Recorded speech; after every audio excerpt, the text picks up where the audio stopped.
자, 여러분 오게 되시 반갑습니다. 안녕하세요.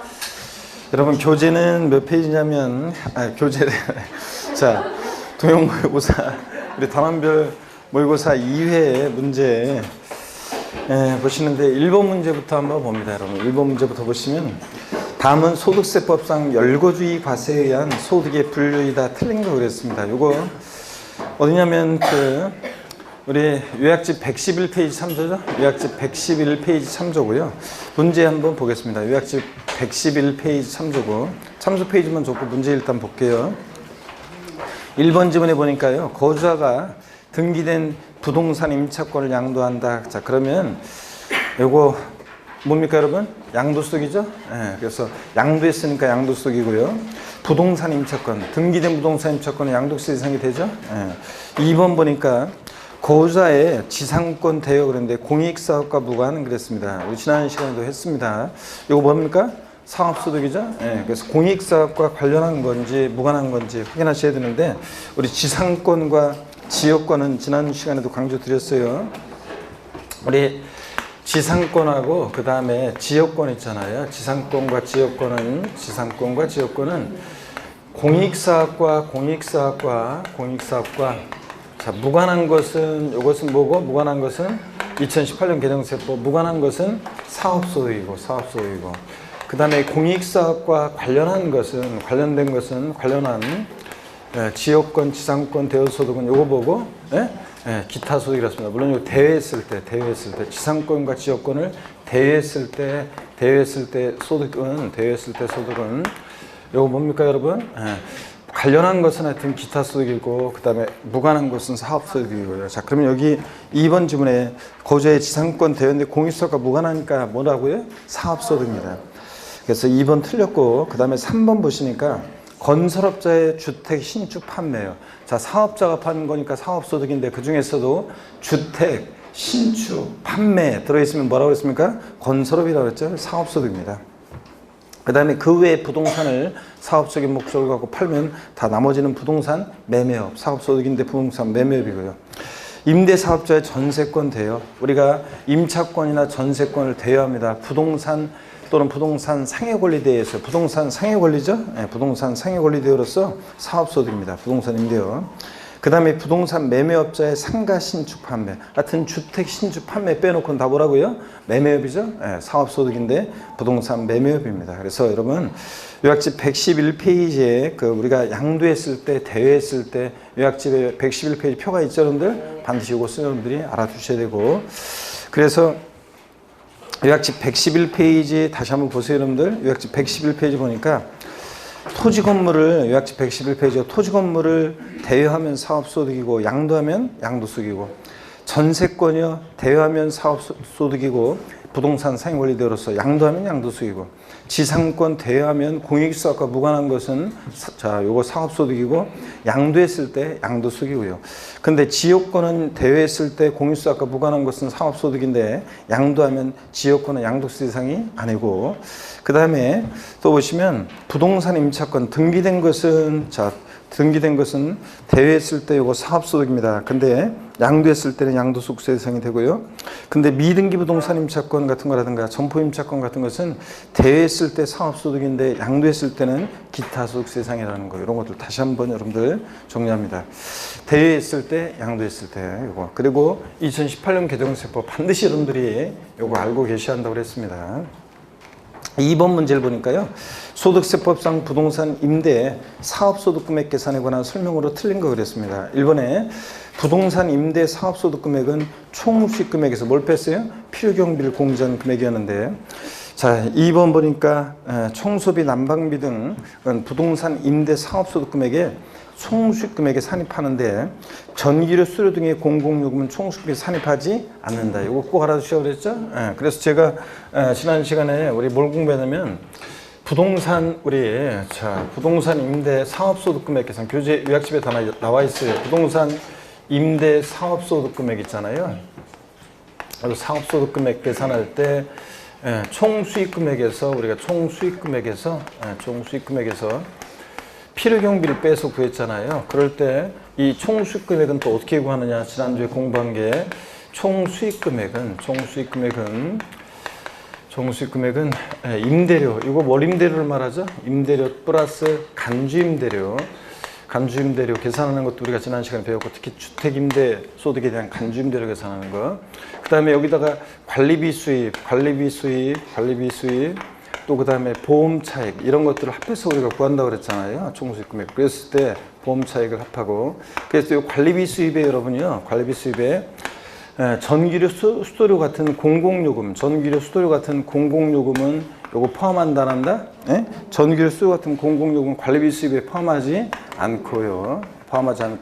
그 외에 이외에 이제 뭐 예를 들어서 청소비, 난방비 등 명목으로 받은 거라든가 공공요금의 납부액을 초과한다거나, 예? 그런 것들은 요거 관리비 수입에 어떻게 하고 포함하고, 이렇게 해서 이런 것도 배웠잖아요, 여러분들. 자, 그럴 때 요 얘기입니다. 공공요금은, 전기료, 수료 같은 공공요금은 여기 관리비 수입에 즉 총수익 금액에 포함한다, 안 한다? 안 한다고 그랬습니다. 그래서 2번 이렇게 구별해서 알아두시고, 그 다음에 3번 보니까 해당 과세기간의 총수익금 합계액이 2천만 원 이하인 자의 주택 임대소득은 임대 등록 시 총수익금액이, 요거 이제 문제가 2019년 귀속 소득이라고, 2019년 귀속 임대소득이라는 전제가 있었어야 되는데 그걸 빠뜨렸네요. 그래서 2019년 귀속 임대소득이라는 걸 좀 집어넣었어야 되는데, 하여튼 해당 과세기간의 총수익금 합계액이 2천만 원 이하인 자의 주택 임대소득은 임대주택 등록 시 총수익금액의 60%를 필요경비로 적용받지만 미등록 시는 몇 프로요? 50%를 필요경비로 적용하고요. 4번 요약집 113페이지 역시 나오는 건데, 요약집 113페이지 지금 3번, 4번 요약집 113페이지 나오는 거죠. 지문을 봅니다. 먼저 위 3의 경우에 수익금액에서 공제되는 임대주택 등록과는 무관하게, 그러니까 수익금액에서 공제되는 금액은 임대주택 등록과 무관하게 200만 원에 달하는데, 틀렸죠, 여러분들? 임대주택 등록자는 몇 프로예요? 얼마를 공제해줘요? 400만 원 공제해주고, 미등록자는 얼마? 200만 원 공제해준다고 했습니다. 그래서 4번 틀렸고요. 3번 분리과세 시 소득세 세율은 몇 프로다? 14%다. 그래서 요 3번 문제하고 연결되는 건데, 3번도 요약집 113페이지 참조죠. 그래서 이거 이렇게 되어 있는 거라고 했잖아요. 여기 보시면 여러분, 우리 113페이지 거기 보면 분리과세 시 2천만 원 이하의 주택 임대소득, 분리과세 할 때 분리과세 시 산출세액은 어떻게 구하냐 그러면 수익금액에다가 여기다가 이제 뭐 1 필요경비를 곱한다고 되어 있잖아요. 필요경비율을 곱한다고 되어 있는데, 경비율을 곱한다고 되어 있는데, 요거 자 1 필요경비율인데, 요렇게 하는 것보다 바로 그냥 우리 경비율 퍼센트 100분율로 바로 그냥 곱해주면 돼요. 그래서 필요경비율을 곱하는데, 경비율을 곱하는데, 원래는 1 경비율 이렇게 필요경비율 되어 있는데, 그거 그렇게 1 해봤자 그건 이제 결론은 똑같은 것이, 경비율이 임대주택 등록자예요. 임대주택 등록자는 몇 프로? 경비율이 몇 프로? 60%. 숫자만 외우시면 돼요. 미등록자는 여러분들이, 그리고 원래 지난주에 제가 요거 그 법령 어떻게 원래 원문에 돼 있는지를 제가 일부러 문제에 넣은 거예요. 원래 본문에 지난주 문제에 나왔다시피 분리과세 시 요거 임대소득금액 구하는 거 복잡하게 돼 있잖아요. 근데 길게 돼 있죠. 그거를 제가 이렇게 여기 우리 압축해 놓은 게 이건데, 하여튼 경비를 곱할 때 등록자는 60%, 미등록자는 몇 프로? 50%를 곱하고, 그 다음에 여기서 이제 공제되는 금액이 있어요. 여기서 공제되는 금액이 있는데, 공제되는 금액이 있는데, 공제금액이 우리 지금 요약집에 나와 있잖아요. 113페이지에 보면 공제되는 금액, 주택임대사업자로 등록한 자는 얼마를 공제해주고 400만 원 공제. 숫자 외우라고 그랬잖아요. 미등록자는 얼마요? 200만 원 공제해주고. 자, 그 다음에 여기다가 세율을 곱하는데, 분리과세 시 소득세 세율 몇 프로요? 14% 세율을 곱한다. 요걸 숫자들을 좀 외우더라고 그랬잖아요, 여러분들. 요 식들의 의미를. 그죠, 여러분들? 자, 그러면 3번 한번 보겠습니다. 3번. 그래서 2번 문제는 4번이 틀렸고요. 등록자와 미등록자가 공제된 금액 차이가 납니다. 그 다음에 3번 보니까 유재석 씨는 다음과 같은 조건으로 주택을 임대했다. 2019년 부동산 임대 사업소득의 산출세액은 얼마인가 그랬습니다. 임대 기간이 2019년 1월부터 12월 30일까지 1년이고요. 월임대료가 100만 원이에요. 그러면 수익 금액이 얼마겠어요? 1,200만 원인 거고, 임대주택은 임대주택으로 등록하지 않은 미등록 주택이고요. 세율을 14%다 했습니다. 자, 그러면 여기 보세요. 그럼 수익 금액이 지금 얼마라고요? 1,200만 원. 1,200만 원인데 1,200만 원인데 여기에 경비를 곱하는데 미등록자라고 그랬으니까 몇 프로 곱해요? 50%예요. 자, 그러니까 얼마예요? 600만 원이고 절반이니까 600만 원이고 여기서 이제 공제되는 금액을 빼는데 미등록자니까 얼마 공제예요? 200만 원 공제. 그러면 자, 얼마예요? 400만 원이고 그러면 이 400만 원에다가 세율은 몇 프로? 여기 지금 계산식 그대로잖아요. 몇 프로? 14% 세율 곱해요. 그러면 400만 원에 10%면 40만 원이고 그 다음에 400만 원에다가 4, 16 하니까 얼마예요? 16만 원. 그러니까 얼마입니까? 합치니까 56만 원이에요. 그래서 이렇게 구하는 문제였습니다, 여러분들. 아셨죠, 여러분들? 네. 자, 그래서 정답은 몇 번이다? 4번입니다. 이렇게 하는 거였어요. 네. 그래서 이 식의 의미를 이해하고 있는지를 단순화해서 이렇게 해서 수익 금액 구하고요. 그래서 월임대료 100만 원, 임대기간 1년이니까 합쳐 수익 금액은 얼마입니까? 1년간 임대 수입에 대한 수익 금액은 1,200만 원. 주택임대사업자로 등록한 자는 60%, 미등록자는 50% 곱하고 원래는 이게 1 마이너스 여기 곱할 때 원래 경비율이 1 마이너스 필요 경비를 돼 있지만 이렇게 하지 말고 그냥 이렇게 바로 곱해주면 돼요. 100분율을 바로 곱해주면 되고 그 다음에 이렇게 해서 한 다음에 공제되는 금액 자, 등록자는 400, 미등록자 200만 원. 그래서 200만 원 빼고 여기다가 소득세 세율은 몇 프로다? 14% 세율을 이렇게 곱해서 구한다는 거. 아시겠습니까, 여러분?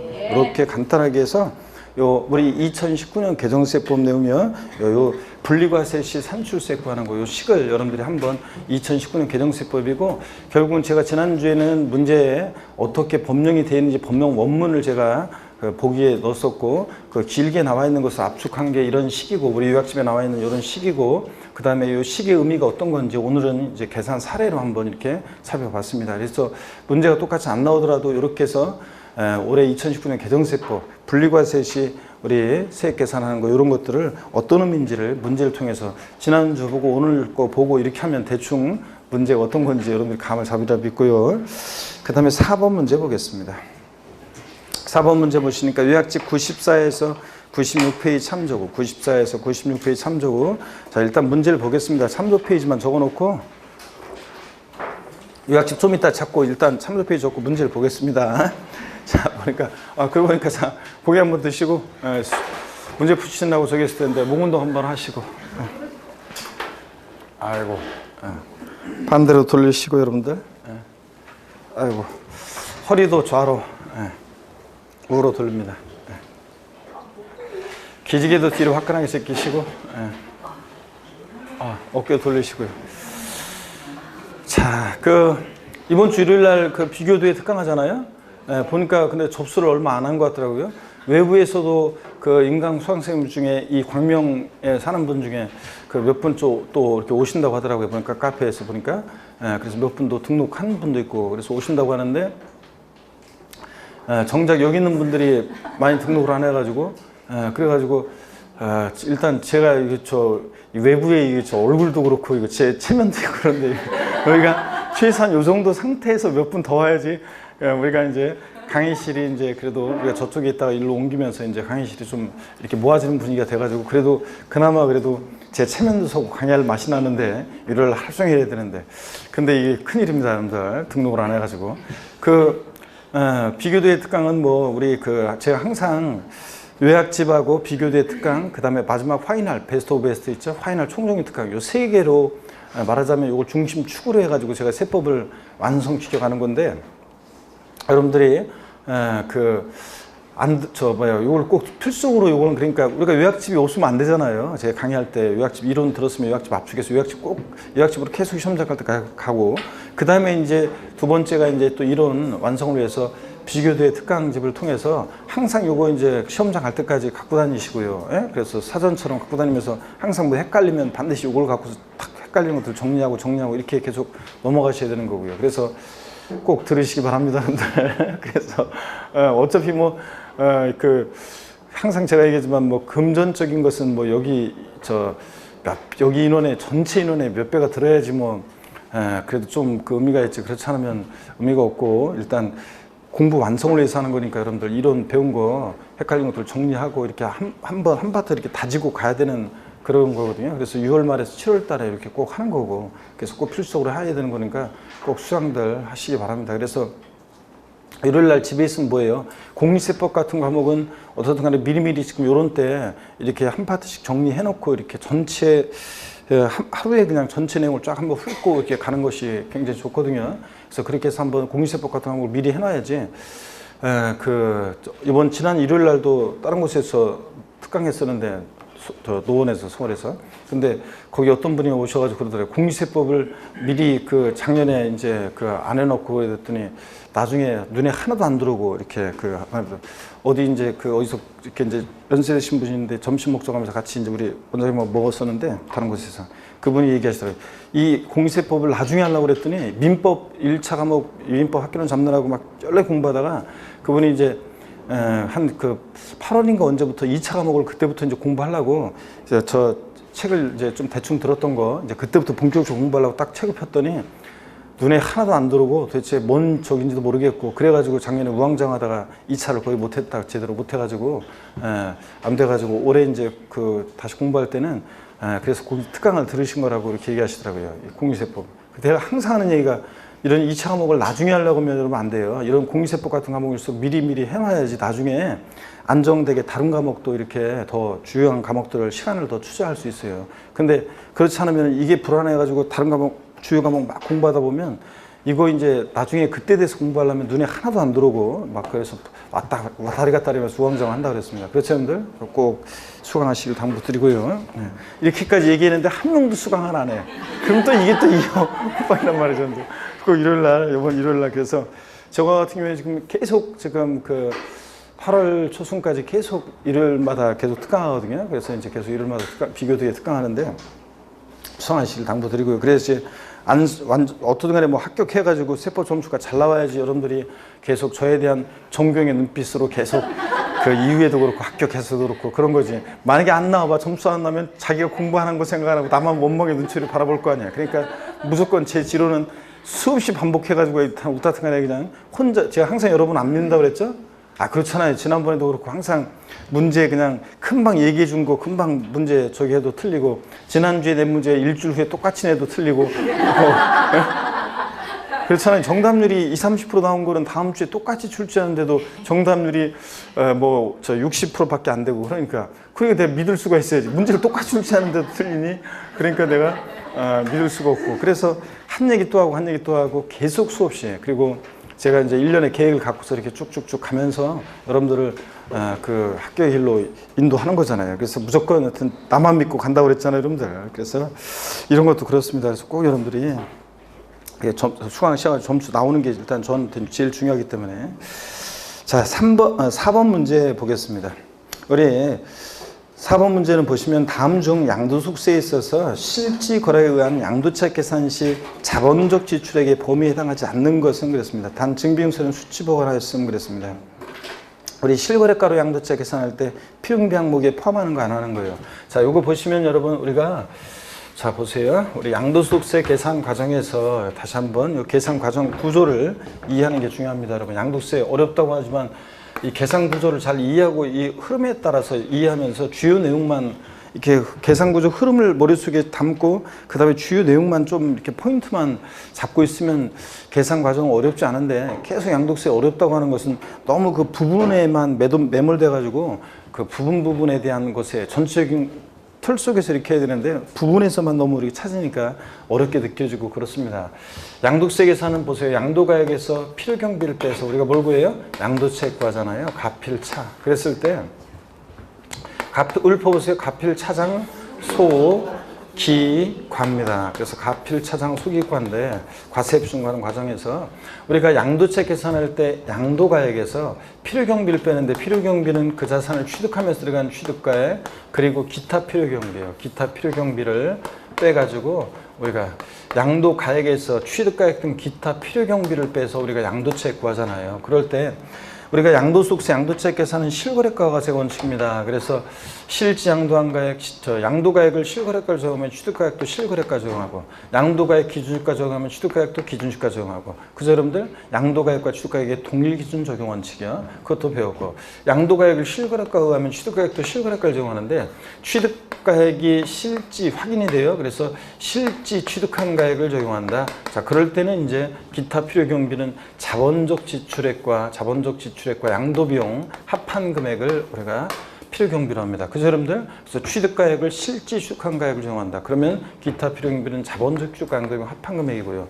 근데 만약에 이 취득가액이 불분명해서 취득가액이 불분명해 그러면 이제 취득가액이 분명하면 취득가액을 추계해서 정하죠. 매를 보세요. 감, 환, 기. 그래서 매감한 또는 기준시가 매감한기를 적용한다. 취득가액을 매감한기를 적용하면 그럴 때는 기타 필요경비는 일일이 들어간 비용 적용하지 않고 어떻게 한다고 그랬습니까? 자산별로 일률적으로 어떻게 합니까? 필요경비 계산 공제합니다. 그래서 필요경비 계산 공제액을 우리가 기타 필요경비로 하는 거고요. 자, 이런 얘기잖아요. 근데 여기서는 지금 취득가액이 확인되니까 이건 좀 이따 하고 또 취득가액이 확인되니까 실지 취득한 가액을 적용한다. 자, 그러면 이제 기타 필요경비는 자본적 지출액과 양도비용 합한 금액을 필요경비로 할 때 시험에서 계속 여러 번 나왔던 것이 자주 나오는 것이 필요경비에 어떤 게 포함되느냐 안 되느냐는 건데 취득하면서 들어간 비용 그 자산 자본적 지출액이라는 것은 취득해서 양도하기까지 보유하면서 내 자산의 가치가 좋아지고 낮으면서 들어간 비용 자본적 지출액 또 이번에 이 자산을 팔면서 들어간 양도비용이요. 그래서 취득가액 등 기타 필요경비 합한 금액입니다. 어떤 게 필요경비 항목에 포함하느냐 안 하느냐 자주 나오죠 여러분들. 그래서 잘 알고 계셔야 되는데 먼저 1번 지문 보니까 자산의 가치를 현실적으로 증가시키거나 내용 연수를 수명을 연장시키는 데 들어간 수선비용, 계량비용, 수선비용, 이용의 편의에 소요된 비용은 자본적 지출액이죠. 필요경비에 포함하고 2번 용도 변경, 계량 또는 이용의 편의를 지출한 비용 자본적 지출액이죠. 그래서 동그라미 1번과 2번 같은 거 하여튼 보유하면서 내 자산의 가치가 좋아지고 낮아지고 이용의 편의가 되면 들어간 비용 이거 필요경비에 포함합니다. 그 다음에 3번 사업자 부담금 등의 사업비용과 개발부담금, 재건축 부담금이요. 이렇게 개발되고 재건축되면서 좋아지고 나아지면서 들어간 비용 자본적 지출액이라고 그랬죠? 이런 것도 필요경비에 포함됩니다. 좋아지고 나아지고. 그 다음에 4번이요. 토지 이용의 편의를 위한 장애 철거 비용. 내 토지에 큰 바위덩어리가 있어가지고 또 굴러와서 이런 쓰레기를 사람들이 엄청 버려놔가지고 이거 장애물을 철거하는 데 들어간 비용. 해당 토지에 도로를 신설한 경우에 그 시설비라든가 맹지를 취득해가지고 진입도로가 없어요. 도로 시설 비용이라든가 또 우리 요약집에 보면 국가나 자체에 그 기부 찬합할 목적으로 도로를 신설하거나 그럴 때는 그 도로 시설하는 데 들어가는 시설비 자체 이런 것들 다 필요경비에 포함합니다. 좋아지고 나아지면서 사방사업에 소요된 비용 내 토지 이용의 편의를 위해서 사방사업 하는 거죠. 그러니까 이런 것들은 자 좋아지고 나아지면 들어간 비용으로서 역시 자본적 지출액에서 필요경비에 포함합니다. 5번이요. 5번은 요약집 94페이지 참조죠. 건물 또는 벽의 도장 비용 등 수익적 지출액이에요. 자, 자본적 지출액과 상대되는 개념으로 수익적 지출액이요. 자본적 지출액과 상대되는 개념으로 수익적 지출액. 자산의 현상과 능률을 유지하는 데 들어간 비용이죠. 요약집에 다 나와 있어요. 수익적 지출액. 자산의 현상과 능률을 유지하는 데 있는 그대로 유지하는 데 들어간 비용으로서 능률 유지 비용으로서 이런 것들은 현상과 능률을 유지하는 데 들어간 비용 이런 것들은 필요경비에 포함한다 안 한다? 안 한다고 그랬습니다. 필요경비에 포함하지 않는다. 좋아지고 나중에 들어가는 게 포함하는 거죠. 그래서 그 예가 어떤 거라고 그랬어요? 도장 비용, 페인트 시험에 들어간 도장 비용, 방수 비용, 도배장판 비용, 전구 교체 비용 같은 뭐 이런 것들. 이런 수익적 지출액은 포함한다 안 한다? 안 한다고 그랬습니다. 자, 그 다음에 계속 이어서 보시면요. 기납부한 상속세. 자, 기납부한 예전에 상속받으면서 증여세 받으면서 납부한 기납부한 상속세나 증여세는 필요경비에 포함한다 안 한다? 안 한다고 그랬습니다. 자, 이번에 팔면서 양도세 계산 시에 물론 증여세는 예외가 있고요. 이율과세 특례중될 때는 포함되는 예외가 있지만 원칙적으로 기납부한 상속세 증여세 포함하지 않고 또 재산세나 종부세 같은 보유세는 필요경비에 포함한다 안 한다? 안 한다고 그랬습니다. 그래서 5번이 다 포함되지 않는 것들입니다. 그래서 5번이 정답이요. 그 다음에 그래서 거기 여러분들 요약집 94페이지 한번 보세요. 여러분들 요약집 94페이지 요약집 94페이지 보니까요. 요약집 94페이지 한번 보겠습니다. 요약집 94페이지 19번 테마 별표 3개였죠 여러분들. 그래서 실거래가로 양도세 계산할 때 필요경비 항목에 포함하는 거 안 하는 거.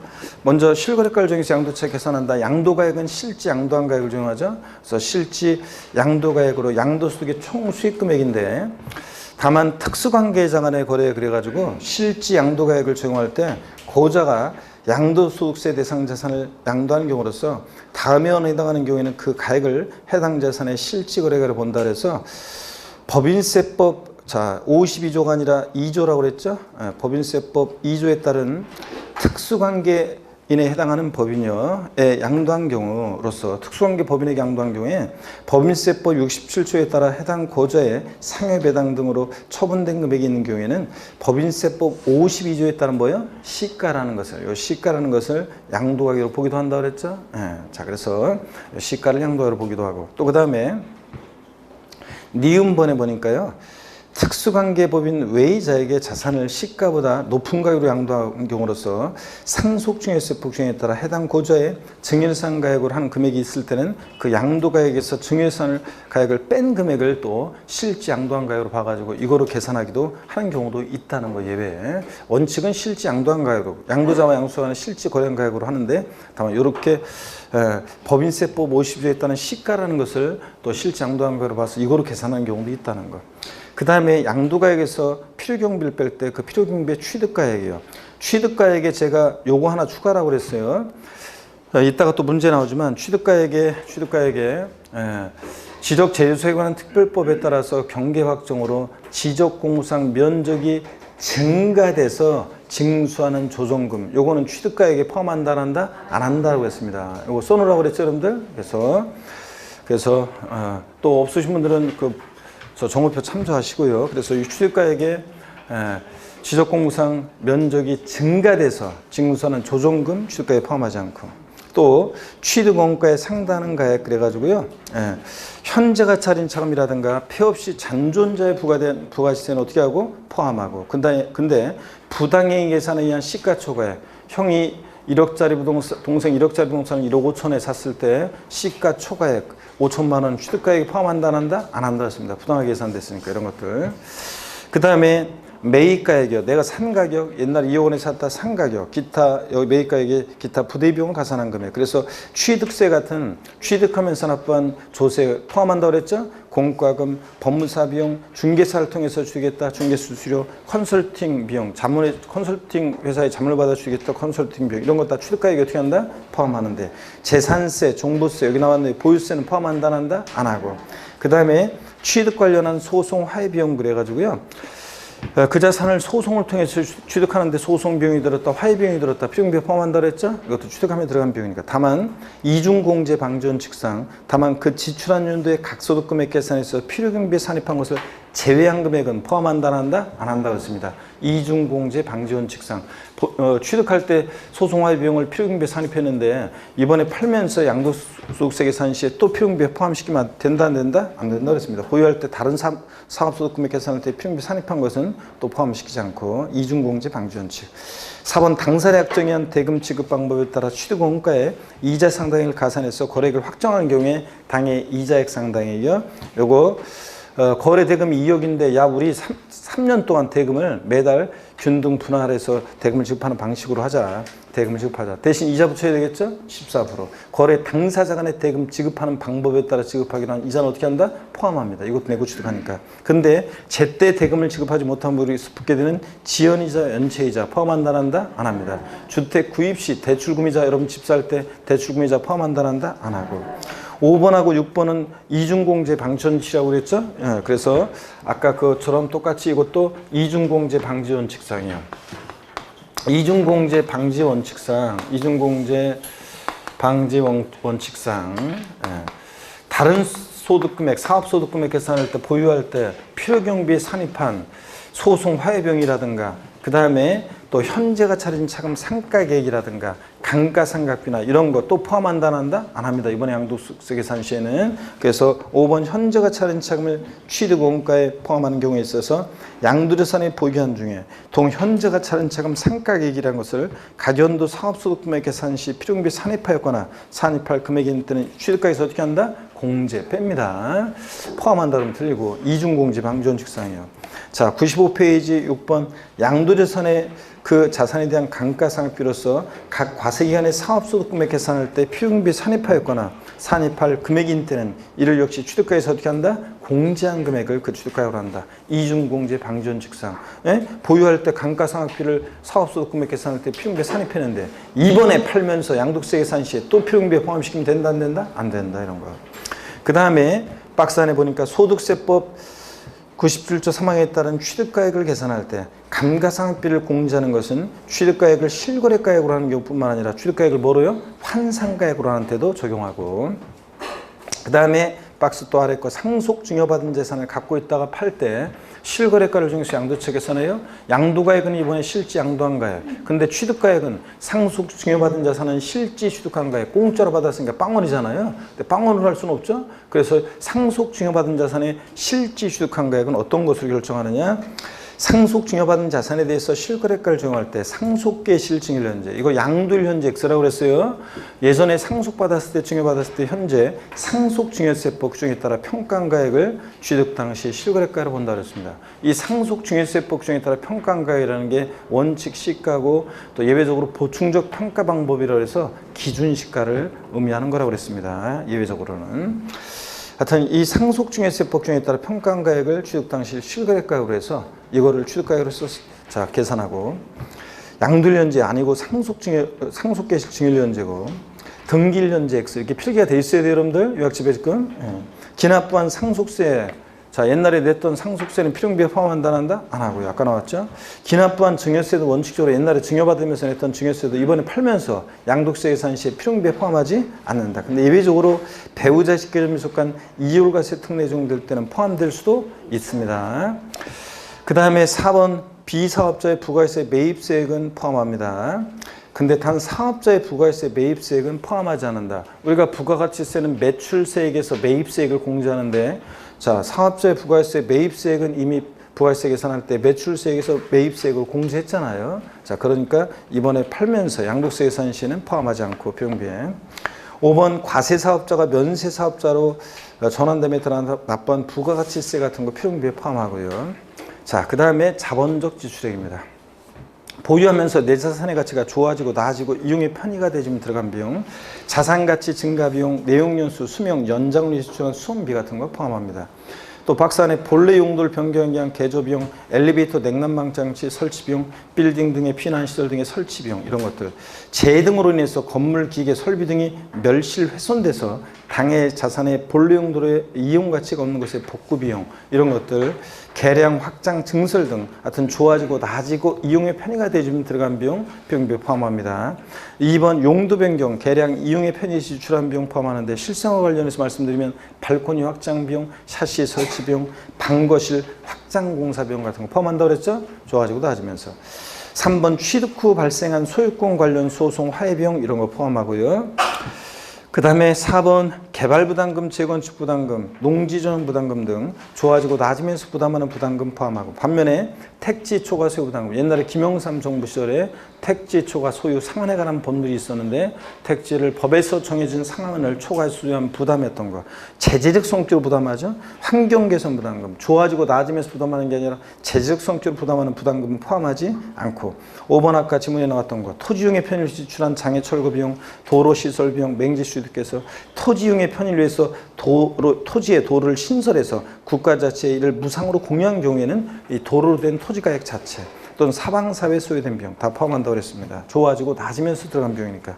6번 공시법이나 그 밖의 법률에 따라 토지 등의 협의 매수 수용되는 경우로서 보상금, 작다고 보상금 증액과 관련한 직접 소유된 소송 화해 비용 같은 것도 포함하는데요. 다만 뒷동네 이중공지 방지원칙상 그 지출한 연도의 각 소득 금액산에 있어서 필요경비에 산입한 것을 어떻게 한다? 제외한 금액만 포함합니다. 이중공지 방지원칙상. 이 경우 증액보상금을 한도로 해서 토지 수용의 경우에 보상금 증액과 관련한 소송 화해 비용도 필요경비 어떻게 한다? 포함한다고 그랬습니다. 넘어가면 96페이지. 수익적 지출에 자산의 현상과 능률 유지하는 데 들어간 비용 필요경비에 포함하지 않습니다. 도장비용, 방수비용, 도배장판 비용, 전구유체 비용, 싱크대 유체 비용 이런 것은 수익 지출액은 포함한다 안 한다? 안 하고, 양도비용 봅니다. 자산을 이번에 양도하는데 직접 들어간 양도 직접 비용만 포함하죠. 양도 간접 비용 X고, 그래서 어떤 게 양도 직접 비용이냐 얘도 알아두셔야죠. 양도세 신고 작성 비용, 계약서 작성 비용, 공증 비용, 인지대, 중개사를 통해서 팔았다 그러면 또 취득할 때 중개사를 통해서 중개 수수료, 팔 때도 중개사를 통해서 팔았어 그러면 중개 수수료, 매매 계약서상의 인도 의무를 이행하기 위해서 양도자가 지출한 명도 소송비 등의 명도 비용 포함합니다. 양도하면 직접 들어간 비용으로서. 주식 거래할 때는 증권거래세, 주식 직접 양도하면 들어간 비용이고. 3번 토지 건물을 취득함에 있어서 매입한 국민주택 채권 및 토지개발 채권을 만기 전에 금융기관 등에 양도가 발생하는 채권 매각자산 포함합니다. 이 경우 금융기관 외의자에게 양도한 경우에는 동일한 날에 금융기관에 양도했을 때 발생하는 매각자산을 한도로 해서만 비용비에 포함하고요. 그 다음에 양도 간접 비용 포함한다 안 한다? 안 합니다. 직접 비용만. 그래서 양도 간접 비용, 매매계약 해제 시 위약금이라든가 이사 비용이라든가 접대비 같은 거요. 접대비 같은 거 이런 것들 포함한다 안 한다? 안 한다 그랬습니다. 뭐 접대비도 그렇고요. 그 다음에 적격 증빙 그래가지고 자본적 지출액 등의 필요경비로 인정받기 위해서는 세금계산서, 신용카드 매출 전표 등의 증빙 서류를 수치 보관해야 되는데 이걸 적격 증빙이라고 하는데 작년 추가돼가지고 2018년도 추가돼가지고 작년 시험에도 나왔던 거. 실제 근데 지출 사실이 금융거래 증명서류, 계좌이체 등에서 확인되는 경우도 필요경비로 인정받을 수 있다고 그랬습니다. 꼭 세금계산서나 신용카드 매출 전표 이런 것들을 꼭 보관하지 않더라도 금융거래 자료도 인정된다고 그랬습니다. 그 다음에 다만 취득세나 등록면에서는 납부 영수증이 없어도 필요경비를 인정받을 수 있다. 왜냐하면 얘네들은 시군구청에서 다 확인받을 수 있기 때문에 그렇습니다. 그 다음에 필요경비에 포함하는 거 안 하는 거 줄줄 깨고 있어야 되는데 이 표고, 근데 포함하지 않는 거에서 마지막에 하나 더 추가하라고 그랬었죠? 어떤 거 추가했어요? 지적 제조사에 관한 특별법 규정에 따라서 경계 확정으로 지적공무상 면적이 증가돼서 감소가 아니라 증가돼서 징수한 조정금, 필요경비에 취득가액에 포함한다 안 한다? 안 한다. 이거 하나 더 추가해서 거기다가 적어두라고 그랬습니다. 공란에다가. 자, 그러면 우리가 문제를 통해서 한번 실거래가를 정해서 양도세 계산할 때 이 필요경비 항목에 어떤 게 포함되는지 쭉 한번 살펴봤습니다. 여러분들 이렇게 정리해 두시고, 그 다음에 문제로 오셔서 5번 문제 보겠습니다. 5번 문제, 다음은 양도소득세 고가주택에 관한 설명이다. 틀린 거 그랬습니다. 고가주택 관련한 것은 요약집 90페이지 참조고요. 요약집 90페이지 참조고, 참조 페이지만 적고 문제 바로 보겠습니다. 여러분들. 자, 보시면은 문제 5번 문제. 자, 고가주택 설명 틀린 겁니다. 1번 지문. 고가주택을 적용함에 있어서 겸용주택의 주택으로 보는 부분에 해당하는 실지거래가액을 포함한다 그러는데, 여러분 이거 이런 거라고 했습니다. 여기 보세요. 어떤 거냐면 요약집에 다 있습니다. 우리가 겸용주택 있잖아요. 주거와 주거 이외 용도에 겸용되는 겸용주택이 있는데, 그럴 때 만약에 주거 면적이 60제곱미터고 주거 2회 상가 면적이 40제곱미터예요. 그러면 1세대 1주택이고 그랬을 때 주거와 주거 2회 용도에 겸용되는 겸용주택입니다. 그러면 과세 비과세 면적 같은 거 계산할 때도 그렇고 우리가 어떻게 외웠어요? 부등호 주택이 클 때만 전부 주택. 그렇지. 양도세 겸용주택 나오면 부등호 주택이 클 때는 뭐라고요? 전부 주택입니다. 전부 주택. 전부 주택이니까 100제곱미터 전부를 우리가 비과세 되는 건물 면적은 토지는 일단 생략하고 비과세는 건물 면적은 100제곱미터 전부 비과세죠? 이럴 때 이게 고가주택이냐를 판단할 때 주택 면적의 가격이 6억, 상가 면적의 가격이 4억이었어요. 그럼 얘가 고가주택인지 즉 실거래가에 9억 원을 초과하는 고가주택이냐를 판단할 때 겸용주택은 주택 면적이 커서 전부 주택으로 볼 때는 이 주택으로 보는 부분에 이거 상가잖아요. 원래 40제곱미터는. 근데 주택으로 보는 부분의 가격도 포함한대요. 고가주택 여부를 판정할 때. 그러니까 합치니까 얼마예요? 10억. 그러니까 실거래가에 9억 초과했으니까 이 겸용주택은 고가주택이 된다. 그런 얘기를 하셨습니다. 그렇죠, 여러분들? 자, 그러니까 여기서 1번 지문 고가주택을 정하면서 겸용주택의 주택으로 보는 부분에 해당하는 실거래가액을 포함해서 그래서 고가주택 여부를 판정합니다. 맞고 2번 고가주택이란 토지를 포함한 주택 양도 당시 실지거래 갑계액이 주택이 단독이든 공동이든 그 다음에 이게 고가주택인지 판단할 때는 주택의 종류 면적 기준시가 관계없이 실지 양도한 가액이 얼마요? 9억 원 초과하는 주택을 말하고 3번 단독주택으로 보는 다가주택의 경우는 고가주택 판단할 때 전체를 하나의 주택으로 보아서 고가주택 기준을 정한다. 우리가 다가구 주택을 하나의 단위로 양도해요. 자, 예를 들어서 5가구가 거주하고 있는 다가구주택인데 이 다가구주택을 하나의 단위로 양도할 때 그때는 전체를 하나의 양도, 주택 1개 주택 양도로 보는데 그럴 때는 이게 고가주택이냐를 판단할 때 내가 이거 전체로 만약에 10억에 팔았어 이 다가구주택을 그러면 요 전체 여기 전체 다가구주택 전체를 하나의 주택으로 봐서 고가주택 기준 실거래가 9억 초과했는지를 따진다는 얘기입니다. 이해되십니까 여러분? 그 얘기고 그 다음에 전체를 가지고 판단하고 그 다음에 4번 1세대 주택으로 2년 이상 보유한 경우에도 비과세인 주택에서 어떻게 한다? 제외합니다. 고가주택이다 그러면 실거래가의 9억 원을 기준으로 해서 여기 보세요. 고가주택은 실거래가의 9억 원을 기준으로 해서 얘가 1세대 1주택 비과세권 갖췄어도 고가주택은 자 비과세를 배제하고 과세를 합니다. 그런데 비과세권을 충족한 고가주택은 9억 원까지는 고가주택이 아니니까 뭐합니까? 비과세입니다. 그래서 자 실거래가에 9억 초과하는 고가주택의 경우 1세 주택일 때 비과세권 갖췄을 때 양도차익 전액 비과세한다. 땡. 9억 초과액은 과세하니까. 또 반대로 여기 누구야? 자, 양도차익 전액 과세한다. 그래도 틀려요. 전액 과세한다고 틀린다고 그랬죠? 얼마까지는? 9억까지는 비과세니까. 그래서 이제 비과세권을 충족한 고가주택은 양도차 계산할 때 어떻게 합니까? 안분 계산하는 거예요. 9억까지는 비과세, 9억 초과액은 과세니까 전체 과세한다 틀리고 전체 비과세한다고 해도 틀리고요. 그렇죠, 여러분들? 그 얘기입니다. 자, 그래서 비과세에서 제외하고 5번 지문요. 역시 요약지 90페이지에 위 사의 경우에 양도 당시 실거래가액이 10억 원인 1세주택 양도로 발생하는 양도차익 전부가 과세된다. 자, 틀렸죠, 여러분들? 전부 과세가 아니라 뭐다? 9억 원까지는 어떻게 합니까? 비과세 줍니다. 그래서 전부 과세도 아니고 전부 비과세도 아니고 비과세권을 충족한 고가주택은 9억까지는 비과세, 9억 초과액은 과세입니다. 아시겠습니까, 여러분? 이걸 이해하셔야 되고. 그래서 5번이 여러분 틀렸습니다. 전부 과세가 아닙니다. 9억까지는 비과세, 9억 초과액만 과세입니다. 9억 원 초과액만 과세, 9억 원 초과액만 과세. 6번 문제 봅니다. 다음은 양도소득세에 관한 설명이다. 틀린 것은 그랬습니다. 1번 지문 보니까요. 법률의 규정이나 법원의 결정에 의해서 양도 당시 그 자산 취득에 관한 등기가 불가한 자산은 장기 보유투표용 지정받을 수 있다는데 우리 뒤에 이제 요약집에 우리가 뒤에 것까지 우리 다음 주 진도 부분까지 문제가 막 섞여 있어요. 막 섞여 있는데 요약집 103페이지 보면 요약집 103페이지에 미등기 양도 시 불이익사항이 나왔습니다. 요약집 103페이지 보면 미등기 양도했다 그러면 뭐처럼 103페이지 자 요약집 103페이지 나오는 건데 102페이지에서 103페이지 이거 작년 시험에 나왔죠. 그래서 부동산을 24번 테마 미등기 양도했다. 그러면 여러 가지 불이익을 줍니다. 그죠 여러분? 그래서 실거래가 양도 체크상하고 장특공제, 기본제 다 배제하고 최고세율 70% 적용하고 미등기 양도하면 비과세 감면 다 배제하고 그 다음에 다만 미등기 양도하더라도 필요경비예산 공제 0.3% 받을 수 있다고 그랬죠?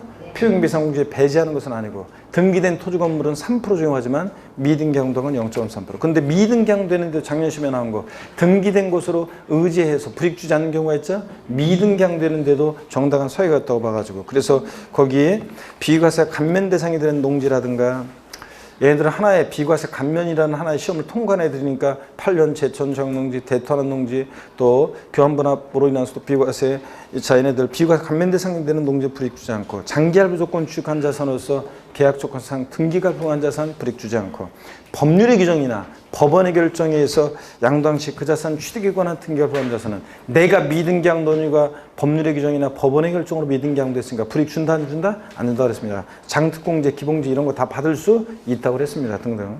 일세일주택으로서 건축법에서 건축 허가를 받지 않아서 등기가 부합한 자산 불이익을 준다 안 준다? 안 주고. 그리고 작년에 시험에 나왔던 거지만 도시개발법 6번 7번은 도시개발법 어쩌고 도시개발법 어쩌고 나오면 법령 규정에 의한 거니까 등기 의제에서 불이익을 주지 않는다고 그랬습니다. 그랬잖아요 여러분들. 그래서 6번 문제 1번 지문 다시 옵니다. 법률의 규정이나 법원의 결정에서 양도당 시 그 자산 취득에 관한 등기가 부합한 자산은 확실한 이유죠. 미등기 양도에 대한. 그러니까 불이익을 주지 않고 장특공제, 기본제 이런 거 비과세 감면 다 받을 수 있습니다. 2번 지문, 6번 문제 2번 지문. 세율별 공제에서 공제하지 못한 결손금은요. 이거 다 또 우리 뒤에 나오지만 세율별 공제에서 공제하지 못한 결손금은 요거 요약집 103페이지 참조고 요약집 103페이지 요것도 참조인데 참조 페이지만 적고 이거 보세요. 세율별 공제에서 공제되지 못한 결손금은 소멸한다. 그러므로 미공제된 결손금을 종합소득, 퇴직소득금액에서 공제할 수 없으며 다음과 세기한으로 2월 공제도 받을 수 없다 그랬습니다. 여러분 우리가 요약집 103페이지 나오지만 다음 주에 또 볼 거예요. 요약집 103페이지 나오는 양도소득금액 계산 특례에서 이런 게 있었어요.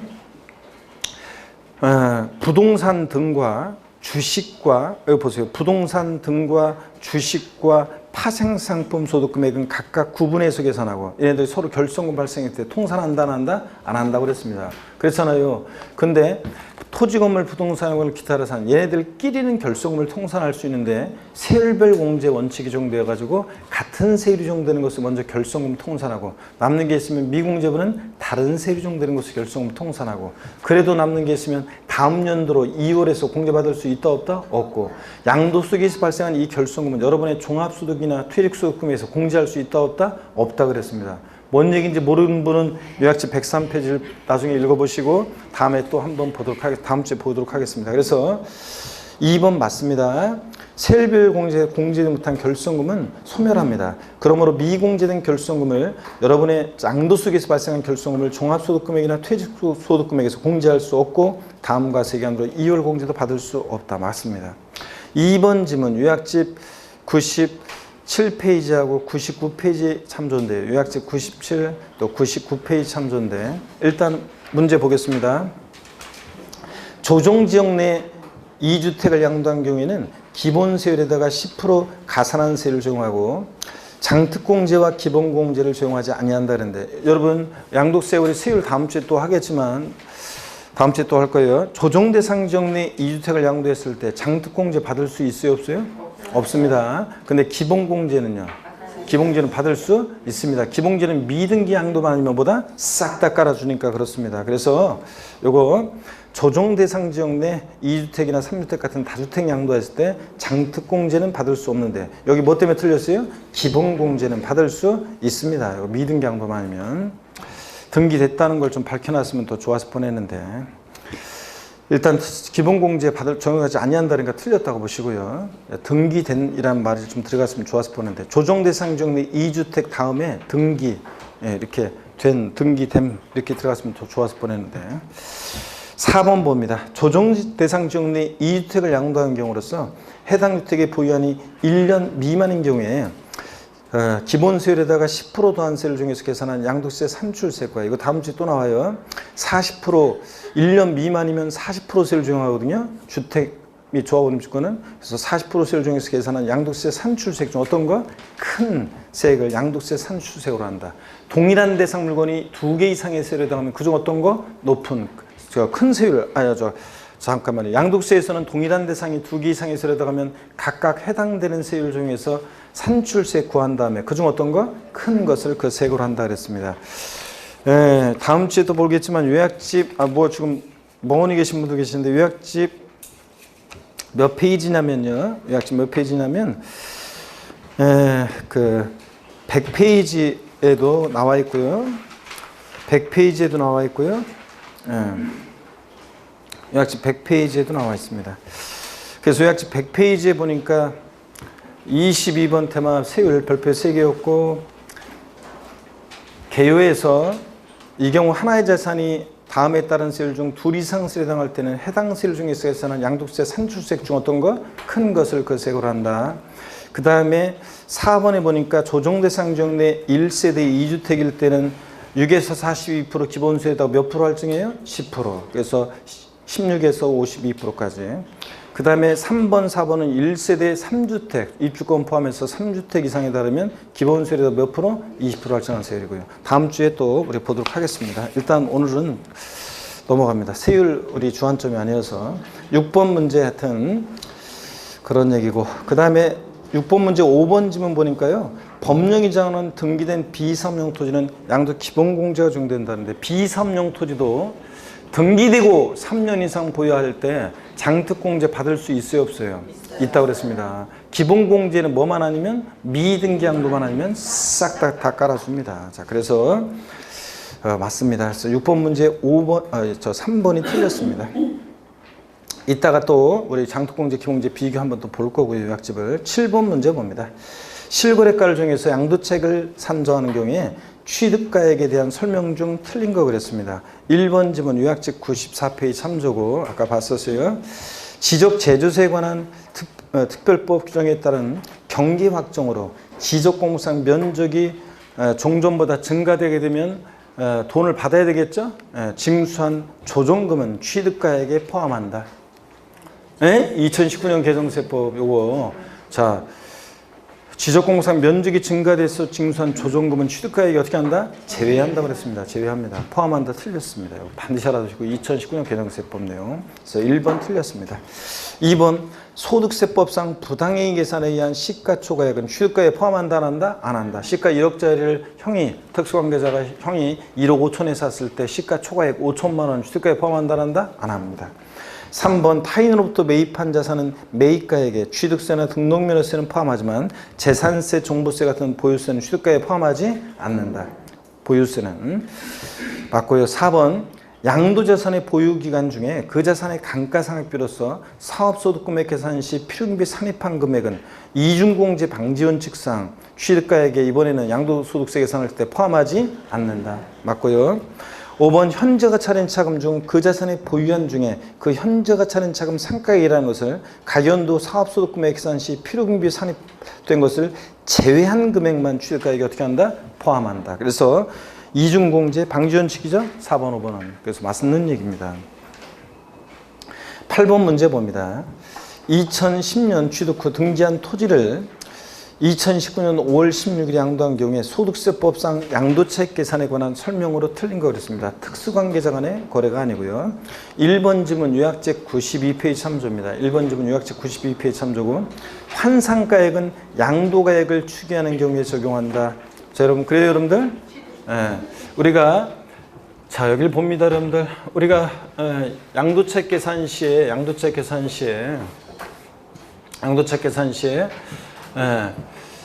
원래 실거래가로 계산하는 건데 양도차익은 실거래가에서 계산하는데 실거래가액이 불분명합니다. 그래서 실거래가를 분명해서 우리가 양도가액과 취득가액을 우리가 추계해서 정할 때 양도가액은 어떻게 추계 결정 경정하느냐 그러면 양도가액은 추계할 때 어떻게 추계해서 정합니까?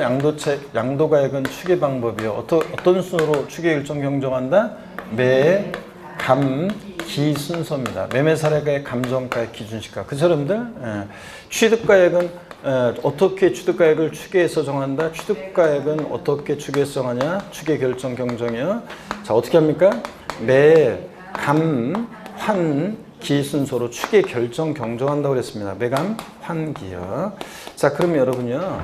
매매사례가액, 감정가액, 환상가액 또는 기준가입니다. 여러분, 이 환상가액은 취득가액을 추계할 때만 적용하는 것이지 양도가액을 추계할 때는 적용한다 안 한다? 안 한다고 그랬습니다. 이거 요약집에 다 추계 방법 다 정리되어 있습니다. 그래서 계속 이어서 보시니까 8번 문제 그래서 1번 지문 환상가액은 취득가액을 추계하는 경우에 적용하는 것이지 양도가액을 추계할 땐 적용하는 것이 아니라는 거. 그래서 1번 틀렸습니다. 2번 취득 당시 실거래가액 확인할 수 없을 때는 매매사례가액, 감정가액, 환상가액 또는 기준가액을 순차로 정해서 산정가액을 취득가액으로 한다. 그렇죠 여러분들? 취득가액 분명하면 매감한기. 3번 취득가액을 실거래가액으로 계산하는 경우에 자본적 지출액은 필요경비에 포함한다. 여러분 취득가액을 실지 취득한 가액을 정하면 아까 자본적 지출액과 양도비용 합한금액이 기타 필요경비라고 그랬죠? 근데 취득가액이 불분명할 때는 취득가액을 추계해서 매감한기를 적용할 때는 기타 필요경비는 필요경비 계산 공제액을 적용하는 것이고요. 여러분 그 다음에 4번 질문 그래서 양도와 취득 시 실거래가액을 확인할 수 있는 경우에는 양도가액과 취득가액을 실거래가로 산정하고 실거래가 과세 원칙이잖아요. 실지양도한 가액, 실취득한 가액을 정해서 5번 취득가액을 감정가액으로 계산하는 경우에 취득 당시 개별 공시지가의 100분의 3을 곱한 금액이 필요경비에 포함한다 그랬습니다. 자, 맞는 얘기죠 여러분들? 여기 보세요. 취득가액이 확인되면 자본적 취득과 양도비용 합한 금액인데 취득가액을 추계해서 매감한기를 적용할 때는 이 기타 필요경비는 자산별로 일률적으로 어떻게 한다고 했어요? 필요경비 계산 공제액을 적용합니다. 필요경비 계산 공제는 취득가액을 추계해서 정할 때 필요경비 계산 공제액을 적용하는 건데 그럴 때 이 필요경비 계산 공제액이야. 필요경비 계산 공제액. 필요경비가 계산 공제를 나왔다. 며칠 되기 전에 가면 부정탄다? 3, 7, 1. 요약집에 다 나와 있습니다. 그래서 토지, 건물 같으면 취득 당시 기준시가에다가 공제를 몇 프로요? 3% 적용하고 미등기 양도하는 토지 건물은 요거 불이익은 있지만 배제하는 거 아니라고 그랬죠? 0.3%, 1,000분의 3, 0.3% 인정하고 미등기 양도하는 토지 건물 필요경비 계산 공제 배제하는 건 아니고 그 다음에 지상권, 전세권, 등기된 부동산 임차권은 요거는 취득 당시 금가액 공제를 몇 프로요? 7% 적용하고 나머지 애들은 취득 당시 금가액 공제를 몇 프로? 1%. 그래서 필요경비가 계산 공제를 나왔다. 며칠 되기 전에 가면 부정탄다? 3, 7, 1. 3, 7, 1 이렇게 되겠습니다. 토지, 건물, 취득 당시 금가액 몇 프로? 3%. 지상권, 전세권, 등기된 부동산 임차권 몇 프로? 7%. 나머지 애들 다 몇 프로? 1%. 그래서 3, 7, 1. 필요경비 계산 공제는 취득 어떤 때 적용하는 거냐고요? 취득가액을 추계해서 정할 때. 이 문제에서는 취득가액을 감정가액으로 할 때는 이렇게 필요경비 계산 공제 적용한다고 했습니다. 그래서 맞는 얘기고 토지니까 취득 당시 금가액 공제를 몇 프로? 3%예요. 맞습니다. 100분의 3. 근데 여러분 보세요. 이따가 나오는 건데 계산 문제가 기출 문제. 취득가액을 특별히 환상가액으로 할 때는 매매사액이나 감정가액 여기 잘 보세요. 취득가액을 매매사액이나 감정가액이나 기준가로 할 때는 기타 필요경비는 필요경비 계산 공제 적용하면 끝나는데 취득가액 특별히 환상가액으로 할 때는 환상가액 플러스 자본적 지출액과 요 양도비용 합한 금액이요. 요거하고 비교해서 자본적 지출액과 양도비용 합한 금액이 환상가액 플러스 필요경비 계산 공제액 요거 합친 금액보다 이게 더 크면 이 금액으로 필요경비를 할 수 있다고 돼 있죠. 그 말은 양도차익을 최소화하기 위해서는 작게 하기 위해서는 필요경비 빼는 걸 큰 것으로 선택하는 게 좋겠죠. 그래서 두 개 중에 이렇게 선택해서 공제할 수 있습니다. 이렇게 선택해서 할 수 있는 것은 취득가액을 특별히 환상가액으로 할 때만 그런 거지 매매사액이나 감정가액이나 기준가액을 취득가액으로 할 때는 추계성할 때는 그냥 기타 필요경비는 필요경비 계산 공제하고 끝납니다. 여러분 이해되십니까 여러분? 이런 거. 자, 그 다음에 계속 이어서 보시면 8번 문제. 그래서 이렇게 해서 1번이 정답이고요. 9번 문제 보겠습니다. 다음은 양도소득세 과세표준 계산 시 양도소득 기본공제에 대한 내용이 다 틀린 거 그랬습니다. 1번 지문요. 요약집 98페이지 참조고요. 요약집 98페이지 참조고 양도소득 기본공제는 등기여부 및 보유한에 관계없이 공제 적용한다. 틀렸습니다. 왜 틀렸어요, 이건? 예? 그렇지. 저를 보세요. 양도소 기본공제는 뭐만 아니면 미등기 양도만 아니면 싹 다 깔아줍니다. 국외자산도. 장특공제는 국외자산 안 되지만 기본공제는 국외자산이든 뭐 좌우지간 또 자산의 종류 보유경 관계없이 싹 다 받을 수 있습니다. 뭐만 아니면 미등기 양도만 아닙니다. 그래서 등기 여부 관계없이 때문에 틀렸습니다. 자산의 종류나 보유기간에 관계없이 공제 적용합니다. 자산의 종류나 보유기간에 관계없이 적용하는 거지. 등기부 때문에 틀렸고. 2번 공동소유자산을 양도하는 경우에 기본공제는 공동소유자 각각 공제 적용합니다. 부부 공동명의로 되어 있어 각각 공제해 줍니다. 3번 보면 자산을 3구분이요. 기본공제는 자산을 3구분해서 부동산에 관한 기타 자산 얘네들 전부 합친 양도소득금액에서 1년에 250, 주식 출자 지분 양도소득금액에서 1년에 250, 파생상품 양도소득금액에서 1년에 얼마? 250만 원 공제합니다. 소득금액으로 각각 얼마씩? 연 250만 원씩이요. 그 다음에 4번이요. 그래서 하여튼 잘 보세요. 부동산, 토지 건물 부동산에 관한 기타 자산 전부 합친 것에서 1년에 얼마? 250. 주식에서 얼마? 250. 파생상품에서 250 공제해주고요. 그 다음에 국내 자산 소득과 이따가 또 나오지만 국외 자산 소득을 구별해서 각각 얼마씩? 250만 원씩 공제해줍니다.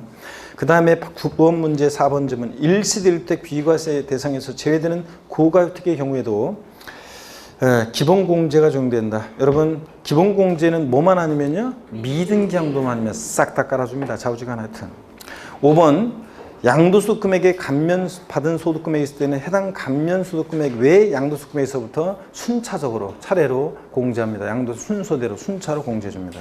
맞고요. 1번 정답입니다. 10번 문제 지난주에 많이 틀렸죠?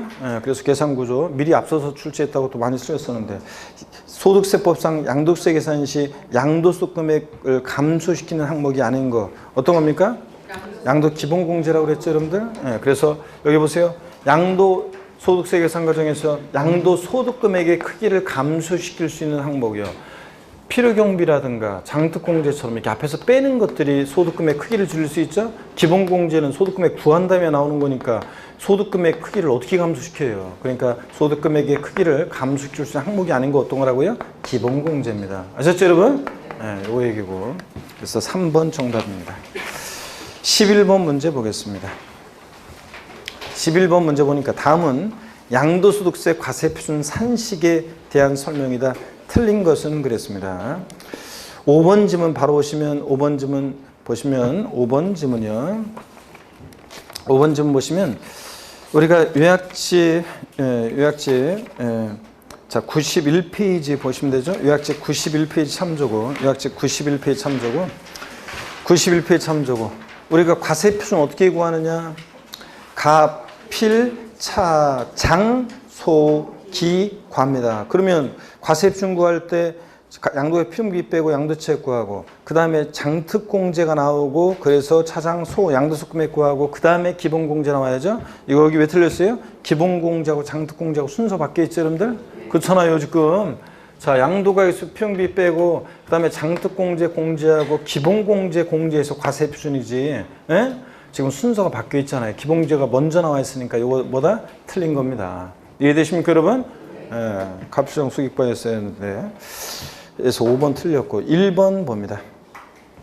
취득 당시 실거래가액을 확인할 수 없는 경우에 매매사례가액, 감정가액, 환산가액 또는 기준가액에 의해서 순차로 추계조사 결정, 경정할 수 있다. 그렇죠? 매감, 환기입니다. 취득가액이 불분명할 때는. 2번 조정대상 지역 내 1주택과 1조합원임 주권을 소유한자가 그 주택을 양도하는 경우 장특공제를 적용하지 아니한다 그랬는데 여러분요 조정대상 지역 내에서 우리 입주권은 주택수 계산에 포함하죠. 그래가지고 조정대상 지역 내에서 1주택과 1조합 주권 주택수 합이 2주택이다. 그때 주택을 먼저 양도한다. 1세대 2주택이니까 자 조정대상 지역 내에서 1세대 2주택이나 3주택 다주택자는 장특공제 받을 수 있다 없다? 없다 그랬습니다. 기본공제는 받을 수 있어요 없어요? 있습니다. 미등기양도 많으면. 3번 양도차익에서 장특공제와 기본공제를 공제한 금액에 보유한에 따른 세율 곱해서 양도세 산출 세액을 산출한다. 여러분 양도차익에서 여기 보세요. 양도차익에서 장기 보유통제와 기본공제를 공제한 금액에 해당 세율을 적용해서 산출세액을 구한다. 맞잖아요. 예? 양도세 산출세액은. 그죠? 양도차익에서 장기보유통제와 기본공제를 공제한 금액에 해당 세율을 정해서 구하잖아요. 그죠? 이 얘기인데 지금 세액을 산출하고 4번입니다. 부동산을 미등기한다는 경우에 장특공제와 기본공제 받을 수 있는 경우도 있다 그랬는데 원래는 미등기한다면 장특공제, 기본공제 다 배제하는데 받을 수도 있는 경우도 있잖아요. 자, 등기 의제하면요. 그죠? 등기 의제되는 경우. 아까 법률의 규정이나 법원의 결정으로 미등기한도 한다거나 등등 등기 의제하는 경우에는 된 것으로 보는 경우에는 미등기한도에도 받을 수 있는 경우도 있습니다. 그래서 하여튼 5번 정답이고요. 일단 잠시 쉬었다가요. 12번 문제부터 우리 보도록 하겠습니다.